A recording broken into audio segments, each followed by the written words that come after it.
Hi hello നമസ്കാരം, welcome back to Afsa's world. കർക്കിടക മാസത്തിൽ രോഗപ്രതിരോധ ശേഷി വർദ്ധിപ്പിക്കുവാനും എല്ലിൻ്റെയും പല്ലിൻ്റെയും ബലത്തിനും നടുവേദന, സന്ധിവേദനകൾ എല്ലാം തന്നെ ഇല്ലാതാക്കാനും ഇതൊരൊറ്റ പ്രാവശ്യം ഉണ്ടാക്കി വെക്കുകയാണെന്നുണ്ടെങ്കിൽ ഒരു മാസത്തോളം കേടാകാതെ നമുക്ക് ദിവസവും ഒന്ന് എന്നുള്ള രീതിയിൽ കഴിക്കാൻ പറ്റും. അപ്പോൾ അതെങ്ങനെയാണ് ഉണ്ടാക്കുന്നതെന്ന് നോക്കിയാലോ. വീഡിയോ സ്കിപ്പ് ചെയ്യാതെ മുഴുവനായിട്ടും തന്നെ കണ്ടു നോക്കുക. ഒട്ടും തന്നെ സമയം കളയണ്ട. നമുക്ക് വീഡിയോയിലേക്ക് പോകാം. ആദ്യം തന്നെ 2 കപ്പ് കറുത്ത എള്ള് ഞാൻ നന്നായിട്ട് കഴുകി വൃത്തിയാക്കി എടുക്കുന്നുണ്ട്. നല്ലതുപോലെ തന്നെ വെള്ളം ഒഴിച്ച് അത് ഞാൻ ഇതുപോലുള്ള ഒരു അരിപ്പ കയ്യിൽ വെച്ച് നന്നായിട്ട് ഇളക്കി അതിൽ അഴുക്കൊക്കെ കളഞ്ഞ് ഒരു 3-4 പ്രാവശ്യം കുറഞ്ഞതെങ്കിലും ഒന്ന് കഴുകി വൃത്തിയാക്കി എടുക്കുന്നുണ്ട്. ഇനി അതൊരു അരിപ്പയിലേക്ക് മാറ്റി വെള്ളം തോർന്നതിന് ശേഷം ഒരു ഡ്രൈ ആയിട്ടുള്ള നല്ലൊരു വൃത്തിയുള്ള ഒരു ക്ലോത്തിലേക്ക് മാറ്റി കൊടുക്കുന്നുണ്ട്. ഇനി നമുക്കൊന്ന് വെള്ളം വലിഞ്ഞ് കിട്ടുന്നത് വരെ ഒന്ന് വെയിറ്റ് ചെയ്യാം. വെയിലുണ്ടെന്നുണ്ടെങ്കിൽ 1 മണിക്കൂർ കുറഞ്ഞത് നമുക്ക് വെയിലത്ത് വെച്ച് കഴിഞ്ഞാൽ നന്നായിട്ടൊന്ന് ഡ്രൈ ആയി കിട്ടുന്നതാണ്. ഇല്ല എങ്കിൽ ഈ ഒരു ക്ലോത്ത് തന്നെ വെച്ചിട്ട് നമുക്കിതൊന്ന് ഒപ്പിയെടുത്ത് നന്നായിട്ടൊന്ന് ഡ്രൈ ആക്കി എടുക്കാം. ഇനി ഇത് നന്നായിട്ടൊന്ന് റോസ്റ്റ് ചെയ്തെടുക്കണം. അപ്പോൾ ചുവട് കട്ടിയുള്ള ഒരു പാനിലേക്ക് നന്നായിട്ട് ചൂടായി വരുന്ന സമയത്ത് ഈ എള്ള് ഞാൻ ഇട്ട് കൊടുക്കുന്നുണ്ട്. അപ്പോൾ അല്പം കുഴിയുള്ള പാത്രം തന്നെ എടുക്കുക. എള്ള് മുഴുവനായിട്ടും ആ ഒരു ചുവട് കട്ടിയുള്ള പാത്രത്തിലേക്ക് മാറ്റി കൊടുത്തതിന് ശേഷം ചെറുതീയിൽ ഇത് നല്ലതുപോലെ ഇളക്കി കൊടുത്ത് നന്നായിട്ട് ഇതൊന്ന് പൊട്ടി മൂത്ത് വരുന്നത് വരെ വെയിറ്റ് ചെയ്യാം. മൂത്ത് കഴിയുമ്പോൾ നല്ലൊരു സ്മെല്ലൊക്കെ വരും. അപ്പോൾ തീ ഓഫ് ചെയ്തിട്ട് നമുക്ക് ചൂടാറാൻ വേണ്ടി മാറ്റി വയ്ക്കാം. ഇനി അടുത്തതായിട്ട് ഞാൻ ഇതിലേക്ക് വേണ്ടിയിട്ട് എടുക്കുന്നത് ഞവരയരിയാണ്. അതും നേരത്തെ എള്ളെങ്ങനെയാണോ കഴുകിയെടുത്തത് അതേപോലെ തന്നെ നല്ലതുപോലെ കഴുകി ഒരു കോട്ടൺ ക്ലോത്തിലേക്ക് ഞാൻ മാറ്റി കൊടുക്കുന്നുണ്ട്. അതിനുശേഷം ഒന്ന് ഡ്രൈ ആക്കിയതിന് ശേഷം നമുക്ക് ചൂടായ പാനിലേക്ക് ഇട്ട് കൊടുത്ത് ഇതും നല്ലതുപോലെ ലോ ഫ്ലെയിമിൽ നന്നായിട്ട് ഡ്രൈ റോസ്റ്റ് ചെയ്ത് എടുക്കണം. ഞവരരിയുടെയും ഗുണങ്ങളൊക്കെ ഞാൻ കഴിഞ്ഞ ദിവസം ഇട്ട കർക്കിടകം പൊടിയുടെ ആ ഒരു റെസിപ്പിയിൽ ഞാൻ പറഞ്ഞിട്ടുണ്ടായിരുന്നു.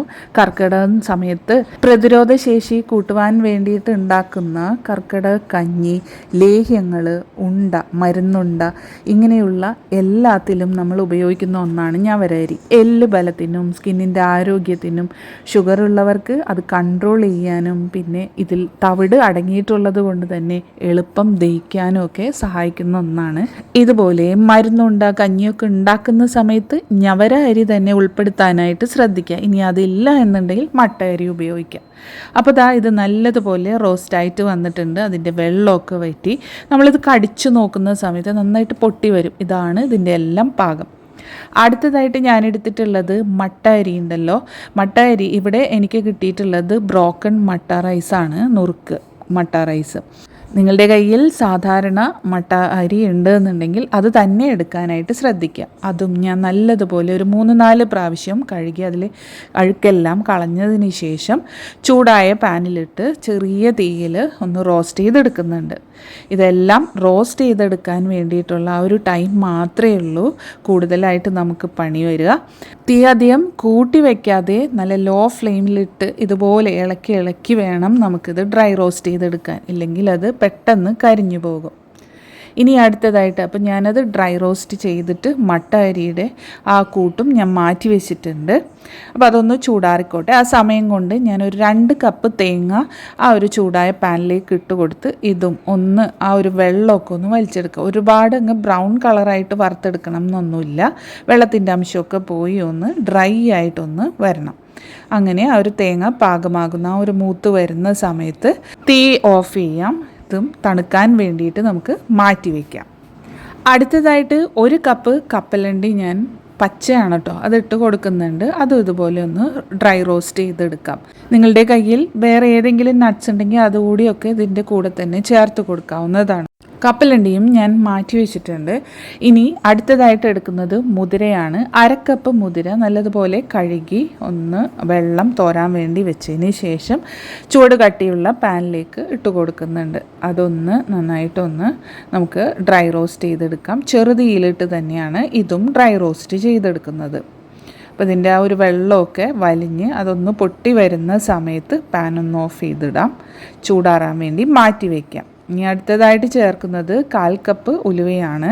മുതിർന്നവർ കഴിക്കാൻ വേണ്ടി മാത്രമായിട്ടുള്ള മരുന്നുണ്ടയാണെന്നുണ്ടെങ്കിൽ ഉലുവയുടെ അളവ് അല്പം കൂടി കൂട്ടി 1/2 കപ്പാക്കി എടുക്കുക. ഞാനിതിപ്പോൾ കുട്ടികൾക്ക് കൂടി കഴിക്കാൻ പാകത്തിനാണ് 1/4 കപ്പ് മാത്രമേ ഉലുവ എടുത്തിട്ടുള്ളൂ. അതും നല്ലതുപോലെ കഴുകി വൃത്തിയാക്കിയതിന് ശേഷം നേരത്തെ ചെയ്തതുപോലെ തന്നെ നമുക്കൊന്ന് ഡ്രൈ റോസ്റ്റ് ചെയ്തെടുക്കാം. അപ്പോൾ മുതിര പാകമായിട്ട് ഞാനിത് മാറ്റി വെച്ചിട്ടുണ്ട്. അപ്പോൾ ഉലുവയും ഇതേപോലെ തന്നെ ചെറുതീയിലിട്ടൊന്ന് വറുത്ത് കോരി മാറ്റി വയ്ക്കുന്നുണ്ട്. ചൂടാറാൻ വേണ്ടിയിട്ട് മാറ്റി വയ്ക്കാം.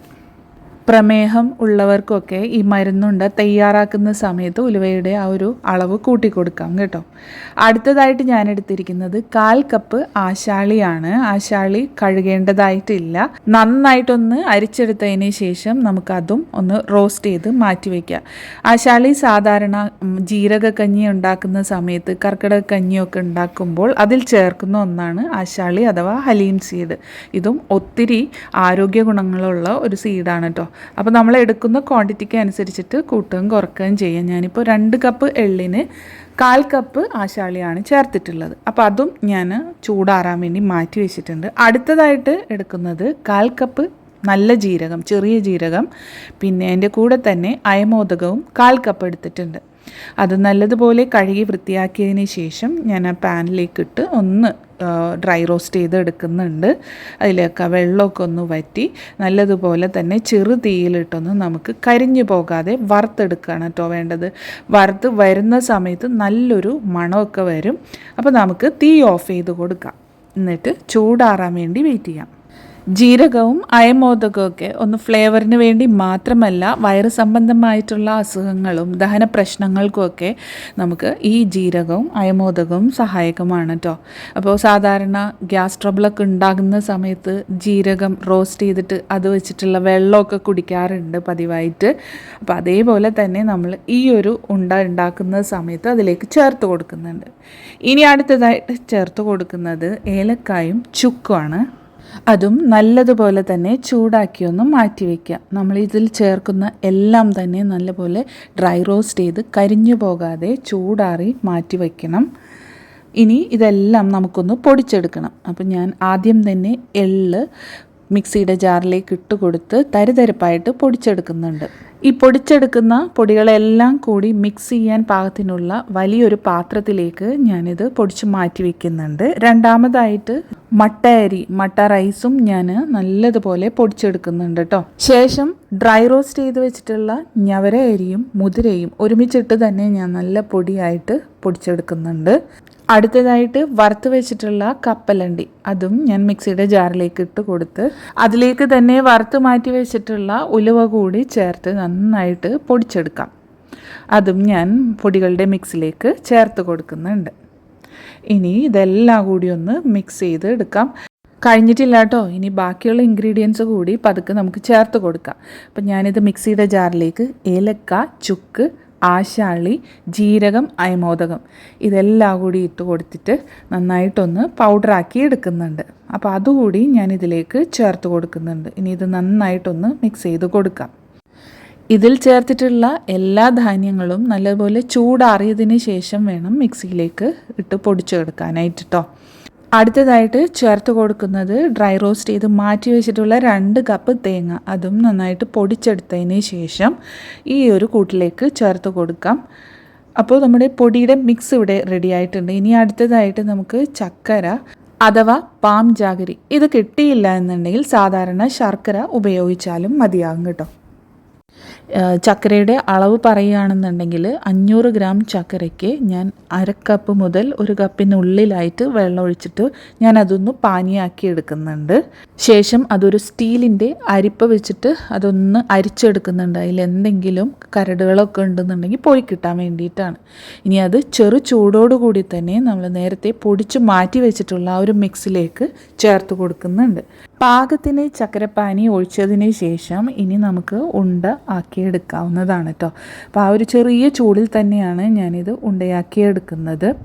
ഇതിലേക്കുള്ള എല്ലാ കൂട്ടുകളും എല്ലാ ഇൻഗ്രീഡിയൻസും നമുക്കിതൊന്ന് കഴുകി പൊടിച്ച് വറുത്തെടുക്കുന്ന ആ ഒരു ബുദ്ധിമുട്ട് മാത്രമേ ഉള്ളൂ. അതിനുശേഷം പൊടി മിക്സ് ചെയ്യാനും ശർക്കരപ്പാനി ഉപയോഗിച്ചിട്ട് ഇതുപോലെ ഉണ്ടയാക്കിയെടുക്കാനൊക്കെ വളരെ ഈസിയാണ് കേട്ടോ.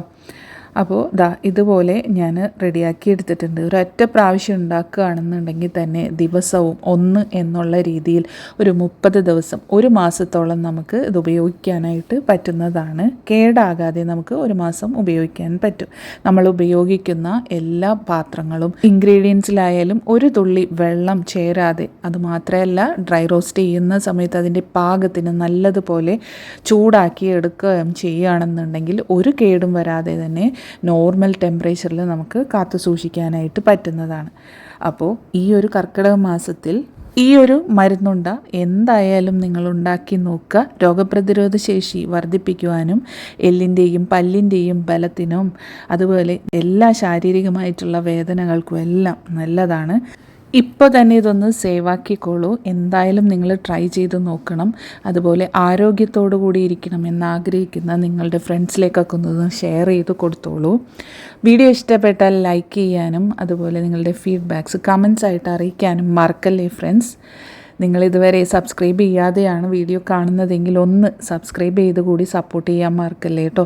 തൊട്ടടുത്തുള്ള ബെല്ലൈക്കണിൽ ഓൾ എന്നുള്ള ഓപ്ഷൻ ഉണ്ട്, അത് ക്ലിക്ക് ചെയ്യുകയാണെന്നുണ്ടെങ്കിൽ ഞാൻ ഇനി ഇടുന്ന പുതിയ വീഡിയോസ് നിങ്ങൾക്ക് അപ്പോൾ തന്നെ നോട്ടിഫിക്കേഷൻസ് ആയിട്ട് കിട്ടുന്നതായിരിക്കും. ഇൻഷാ അല്ലാഹ് മറ്റൊരു വീഡിയോ ആയിട്ട് വരുന്നത് വരേക്കും എല്ലാ കൂട്ടുകാർക്കും താങ്ക് യു ഫോർ വാച്ചിങ്.